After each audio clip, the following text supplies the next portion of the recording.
Welcome to this podcast on Pallas Athena and her new cycle in Scorpio. I'm Kaylin Castell here with Meredith Moss, and I'm going to turn this right over to Meredith, but I just want to say that it's been so great to work with you on this, Meredith. We've said this in past videos, but I was working with Morgan Markwald and she was so passionate about the Pallas Athena cycle. So I think we might be starting with a quote from her about some of the work that she did.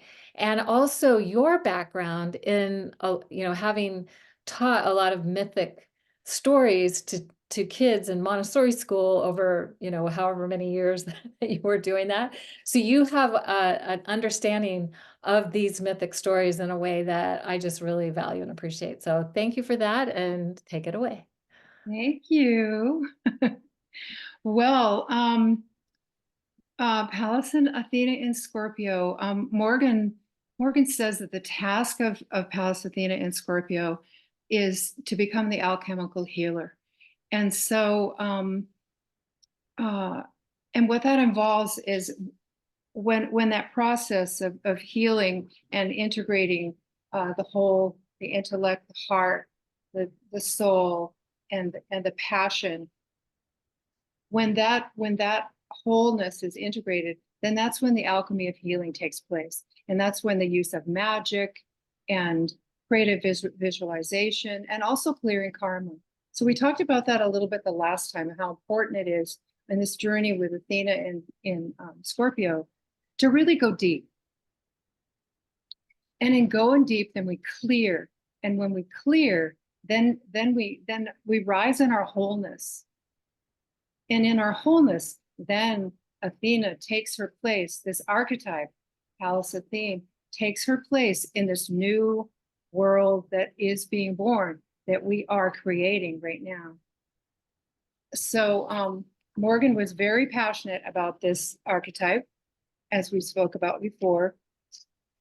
And she also says that the essence of Pallas Athena through the houses and through the signs and houses is life fulfillment, wholeness, integrated union with all the archetypes through the incorporation of the multi-dimensionality, the gifts of humanity, and embodying that archetypal essence to co-create the new world. So it sounds like, oh my gosh, what a task. All this really means is to not be cut off from your feelings, your anger, your sensitivity, the protections, the armoring that only, it feels like a shield and a protection, but really it's a constriction. So with Pallas, when Pallas Athena is in Scorpio, she's providing us the opportunity to drop the armor, but to drop it in a way that comes from self-knowledge, because Pallas Athena is, if nothing, she's a strategic thinker. She has wisdom. She embodies the intellect as a leader. So when we, what I mean by that is we have to go deep to do that. We have to feel the feels. And that's the opportunity that Pallas Athena in Scorpio is giving us right now. I love what you're saying. It's like that you're talking about the alchemy. So for alchemy to happen, you take the base elements and you have them, put them in the cauldron, have them bubble and boil away until something new is created. So it's like taking base elements and transforming it into gold, but it's also taking the feelings, the things we've repressed, suppressed, denied, haven't known what to do with. So we just, it's like you're supposed to, stop that crying, or all the ways that we kind of were discouraged from feeling what we feel because it wasn't okay. So how do we give ourselves permission to feel what we feel so we can move that out of our body? Because it's in the body until we move it out. And feeling what we're feeling, scream, cry, kick, dance, yell, shout, whatever it is, in a safe space. Grieving, sobbing, keening, howling, all of those things can be so releasing of what's been stuck in our physical body. because of those emotions, that those repressed emotions, and they need to flow, they need to go uh, where they need to go, so that that transformation can then take place. So we're not just holding to the status quo, but we're really inviting the transformation. We're inviting the alchemy to happen so that we can be those alchemical healers, first for ourselves and then for the rest of the world, just because we're willing to show up with that. Right. And the Scorpio energy, is one of the water uh, uh, or energy signs. So there's the Scorpio, the fixed sign Scorpio water, and Cancer, and the cardinal, and Pisces, the mutable expression of water. And so with Scorpio, and I got this image in dream time, like 3 nights in a row, or whatever, just wouldn't let go. So, okay, I'm going to work with this. And what I got was the image of a lake or a pond or a body of water, and underneath that body of water is the earth. I mean, it's held in the earth. So the opposite sign of Scorpio, which is a water energy, is Taurus, a fixed earth energy, fixed water, fixed earth. The opposite sign of Pisces, mutable water, is Virgo, which is earth, air energy, earth energy, Virgo. And the opposite of Cancer energy, water, Cancer, cardinal, is Capricorn, earth. So we've got the earth creates this cauldron for these energies, these water energies, to express, to hold. And in Scorpio, well, I guess I'll start with Pisces. So if you imagine the lake or a pond, at the bottom, very deep, where you can't really see what's under there, is Pisces energy. And that's where all the things, the hidden things, it's rich though. It's rich. It's like our unconscious is so rich, the hidden things. And then from that richness of Pisces, there's Cancer. And I like to think of Cancer, the image that came to me is the lily. So that lily that is rooted in the earth of Capricorn, and it grows, that lily grows, and then flowers on the surface in this beautiful, soft petaled, like the moon. There's just luscious bloom. And the lily pad's home for frogs, and insects come. I mean, it's everything that Cancer is, that image of the lily. And then Scorpio is the current. Scorpio is the current that comes and sweeps across that water and moves everything and stirs up the hidden things underneath with Pisces, stirs up the unconscious, stirs up the things that we don't want to see. Sometimes it's just a strong current and things go back and forth, and the lilies move around, and maybe they get dislodged a bit and they're in a different place, but they're still blooming. Sometimes it's a tsunami. And that is the energy of Scorpio water. It changes things. It transforms things. It changes the serene placement of those lilies in the pond. It changes the settled, silted place of Pisces, dark underneath. And things that were unseen in the unconscious are forced up. And sometimes they're forced up in a very explosive way. The goddess Pele is a god of fire, and lava is fire. But still, when you think of that fire meeting the ocean, there's something new is created from that, new land. And it's volatile and it's scary and it changes everything. But new land is created. And that's the energy of Scorpio. So I just wanted to share that because I think that when we the archetypes they're human archetypes. They're these myths that are created that around the archetype of Pallas Athena has history involved with the myth. But there's a basic core archetype of Pallas Athene, and all these goddesses and all the archetypes, they're part of our human consciousness. They're our human experience. So when we think about retelling the myths or changing the myths, we have to, it would be wise for us to understand, to understand the archetype. And then if we want to change the myth, then we change the story for a modern time. And the story for Pallas Athena might be that she reunites herself, that she reintegrates in this Scorpio journey. She integrates with her divine feminine, with her intuition, with her, that she reconnects with the feminine aspects of herself that she, in the stories that we have, the myths of her, that she put aside. And she, in all fairness to this archetype, we don't, this time where she had to make decisions, like when she was asked to make a judgment about Orestes, who had came and seen that his mother had killed his father, and she'd killed the father because he'd killed her daughter. And at that time, matricide or killing any family member was unforgivable. It was banishment. There was nothing, no wiggle room for that. It was like, okay, that's the worst that you could ever do.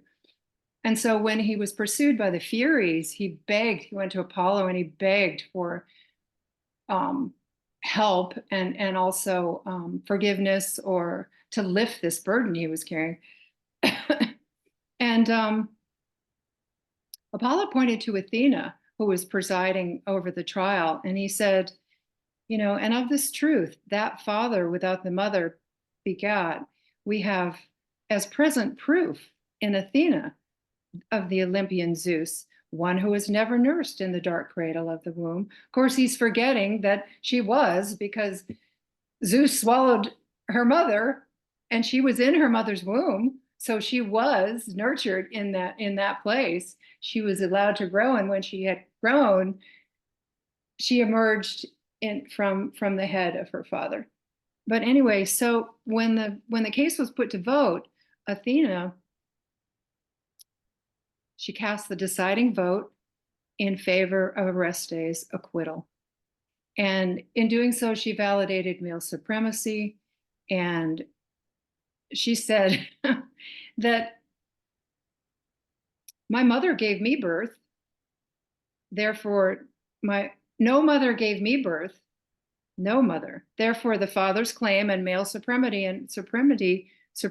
in all things, save to give myself in marriage, wins my heart and loyalty. So with one full swoop, women lost property, they lost their rights, they became chattel, and it was the male that was the giver of life, instead of the woman, the womb, the life sustaining aspect. So here we are today, and all you have to do is turn on the news or read something, and you know that women's rights are really on the line. The rights to our bodies, the rights to all of that. I mean, it's just back again. And it's back again because it's an old archetypal wound. And so with Pallas Athena and Scorpio, there's an opportunity to do it differently, to create another story. And I love what you said, Kaylin, when we were talking a few days ago about what would it have been like if she'd given a different verdict, instead of like, well, or remember what you said? Do you remember? No, like, I don't. Okay, well, I'll tell you what you said, because Okay, it was so good. so Remind me. Okay, yeah, I know, it was a few days ago. You said, in making that judgment, she said, well, this is my reality, right? And that's all that really counts, if you're asking me, without considering the consequences of that, and the way that there might be other realities. Yeah, and the So, long-term effect of those decisions that were made then, like what she was making back then, and what we see playing out on the world stage now, as having perhaps a long-term effect. But at the same time, I feel like I just loved how you described all the this energy about Scorpio, that wave that that comes in. It's like the life force energy, the movement through the body, through the waters of life. And of course, we have water in our body. And when we do not have a lot of energy that's suppressed, repressed, and denied because we don't know how to feel it, and we're never given permission or even taught remotely what was okay, and that there's safe ways to feel your feelings and move them out so that they're not getting stuck inside of us. And so with Pallas Athena in Scorpio, and in this Scorpio cycle for quite a while now. In fact, she stays in the sign of Scorpio. She's been in Scorpio for a while. I think she went in March, and she's there until September 8th. She goes into Sagittarius. So she's in Scorpio for such a long time, which is why we look at this as the Scorpio cycle, because that's the energy that's starting this whole journey for Pallas Athena over the next many months. And if we think about the ability to activate life force, to nurture and cultivate the power of the life force energy within us, this is an archetypal energy that was most feared by the patriarchy, by the dominant culture. It's a feminine energy. It's the power of the feminine. It's the sorceress or sorcerer, but connecting to source and being able to manifest in anything, magic and manifestation. This is what Scorpio is about. And so when we really work with this energy, and we're not coming from a stuck place where the life force is stuck in our body and our being, and we don't even know how, maybe we're even afraid to allow that energy to move powerfully through us because we don't know what to do with it. And there's not been a lot of support in how to have such a powerful expression of life force. So that this is the opportunity that we have. And Pallas Athena tends to, as you were talking about, Meredith, it's just like she's strategic, she's intellectual, she's going to see things from that perspective. And it's not a practice for her to go into the feeling realm. So to go deep into the feelings and to bring those two things together so they work together is such a deep healing that's available to us now as we have Pallas Athena and Scorpio. Yeah. This is the new myth. So this would be the new myth would be created, and so that's the new story that could be told about this archetype, that she does that she takes that journey and integrates. And I wanted to say, when you look at your chart, those of you who know your chart, whatever house Scorpio is in, that's where this energy, Pallas Athena energy, will be activating in your personal chart and your personal life. It doesn't matter if you don't have any planets in there, but of course, if you do have planets in there, then that they're activating the energies of those planets. So that's good to know, because then you can focus. And you can say, oh, well, I'm going through this Scorpionic transformation where I'm going deep and I'm feeling the feels, and I'm allowing myself to cry. I'm allowing myself to have to, get angry or whatever's in there. I'm claiming my wholeness. So whatever planet is in that house, that's what's going on. And of course, the house represents, the house is where the action takes place. So it doesn't matter that there's a planet there or not, as I said. It would be fun to go through quickly the signs, each house, and how Pallas Athena might express in each house in Scorpio. But I think that's going to take a little bit more time than we have today.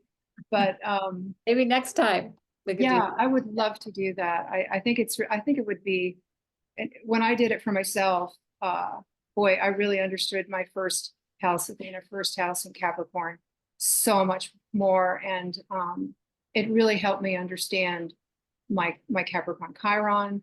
And it was really integrating for me to really look at Pallas Athena differently and see her operating not in Scorpio, in Capricorn, but see her emphasis in what is the work. And for me, it's first house work, self-identity. For someone else, it might be 10th house. It might be you in the world. You know, someone else, it might be just you and your feeling self, your 4th house. You know, your deep held unconscious beliefs from your family or your foundation. You know, she might be in Scorpio, bringing all that to the surface to look at, you know. So maybe we'll do that next time. I think Yeah, that would be I fun. think that would be great.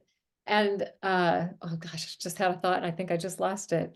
Oh, just a couple of things to know is Pallas Athena just stationed direct yesterday from the day of this recording, stationed direct. And as I mentioned, it's going to stay in Scorpio until September 8th when it moves into Sagittarius.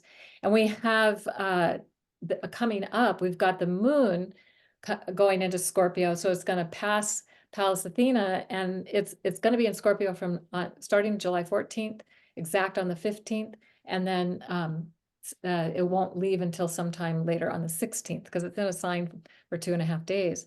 And so if you're thinking, maybe this is be a time for me to tune more into and feel like, where do I have anger? Where do I have rage? Where do I have unresolved feelings? If you find yourself being activated, also known as being triggered into something that's like where you find yourself expressing in ways that you weren't even aware. It's like, because when we repress those feelings for such a long time, they will come out. Something can trigger them and bring them out in ways that we don't necessarily feel like we have control over.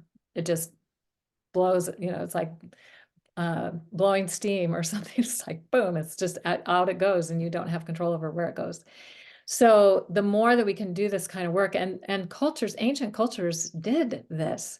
They did grief ceremonies. I also suspect they might have done rage ceremonies to just express rage, to do it in a healthy way. It's not about expressing it towards somebody, because that's not necessarily going to be helpful, but finding ways to express it, journaling about it, you know, dancing, singing, the things we've talked about before, screaming, yelling, whatever it helps, but not to somebody, just out there and putting it out. And that helps move the energy through the body so that then we can have access to that greater life force that has been stuck for the feminine for such a long time.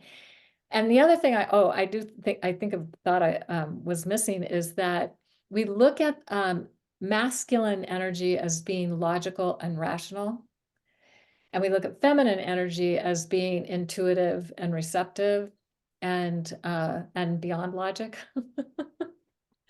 But what we don't necessarily remember, and what we need to include in that, is there is an aspect of the feminine logic and reason, and there's an aspect of the masculine intuitive felt expression.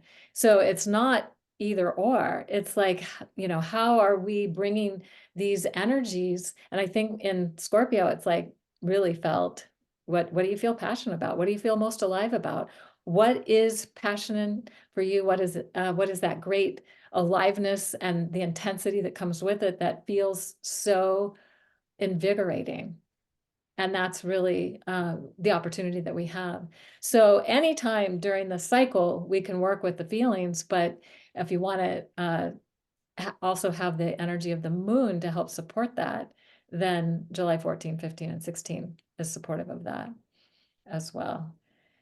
Yeah, also on that day, the moon in Scorpio, the sun is in Cancer, 24 degrees, Saturn is in Pisces, 19 degrees, and Neptune, of course, is in Pisces at 29 degrees, just about ready to go into Aries. So there's even that Aries energy coming in right now with Neptune at that late degree, and just so on that time too, this is a water trine, and so that power of that water, those other planets are assisting, working together for that Scorpio moon to do all those things that Kaylin was just talking about, and also there's been a lot of, you know, there's just all this talk about the 14th, 15th, and oh my God, you know, Mars is in Taurus and Uranus is in Taurus and they're conjunct.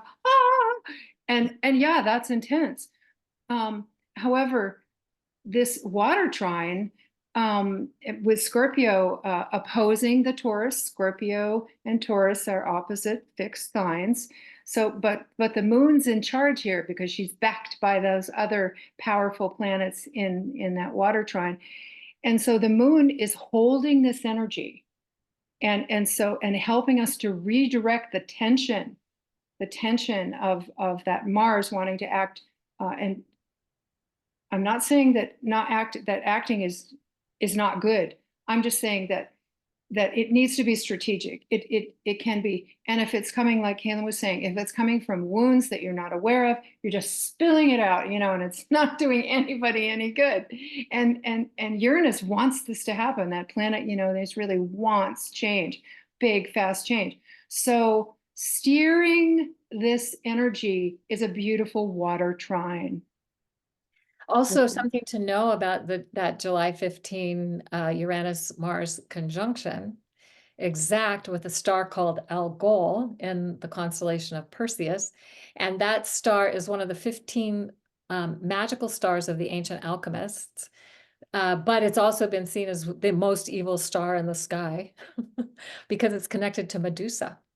And we've told the story before in previous videos about how Athena banished Medusa and why she became seen as a threat. I guess Athena felt she was a threat. But this is, so what a powerful activation that's taking place. And I did a video with someone yesterday. I'll put it in the show notes if you want to go and see it, because we talked a lot about Algol and Uranus and Mars being conjunct with that star and what it means. So you can get more detail from that video. And also then we've got the Capricorn full moon on July 21st with the moon in 29 degrees Capricorn. Okay. So, and Pluto at like 1 degree Aquarius. So Pluto's right there, adding a whole other dimension of like, okay, this is a full moon that could be very transformative if we're willing to engage the energy of what's going on with Pallas Athena, what's going on with Mars and Uranus, what's going on with all of these different factors that are basically saying to us, we're in the alchemical cauldron of transformational change. If we choose, we can change everything within us and around us. I wrote something down from Rick Levine, his July forecast, and I hadn't planned on saying it, but I think it's really important. He said that this energy right now that Kaylin was just talking about, you were just talking about, is like a reality check, but we really don't know what's real yet. And that also these emotions are difficult to dive down into, but Neptune is the release point. And if we can go deep and face the emotions, this is a very powerful alignment. Yeah. We don't have to necessarily know what to do just yet, but we feel the feels and we kind of get aligned with our truth and get as honest inside ourselves as we can. And the time to know what to do will come to each of us individually in its own good time. Yeah. Yeah. I think the main thing is to hold the intent to, really embrace the possibility of the alchemical changes that are there for us if we're engaging that. If we're not engaging it, it might bypass us for now, but it'll catch up to us later or something. There'll always be another opportunity for that to come back around. So as we were chatting about this talk, and Kaylin asked me to end with the quote of the soul work of Pallas Athena. yes. Okay. Is that a good time? It's a good time. Okay. So the soul work for the Pallas Athene woman is to recover her lost feminine origins, to see her not as a goddess who has renounced her femininity, but as one who teaches us to recognize courage, vulnerability, creativity, and receptivity as equally feminine qualities, as you were saying earlier, Caitlin. So beautiful. So we hope that you all are inspired. George. Sorry. Hey, that's from Demetria George. Okay. Okay. Yeah. And if you send that to me, I'll put it in the show notes. Okay. Yeah. Okay. So hopefully this is inspiring and supportive, and that we're really all in this together. And the more of us that are stepping up and tuning in, activating this powerful life force energy as the sorceress, connecting to a source, and then sourcing new ways of being in the world that are alive, that are exciting, that are passionate, that are juicy, and are, you know, something that maybe we never even imagined we could experience. This is the opportunity. This is the chance that we have at this time. So, any last words, Meredith? No, I just love you. This is so much fun to do. Thank you for the opportunity. And yeah, if you're interested in having us go through Athena through the houses, let us know. Yeah, we'll probably do that next time. So, all right. Good luck with it all, and see you on the other side. All right. Bye. Bye.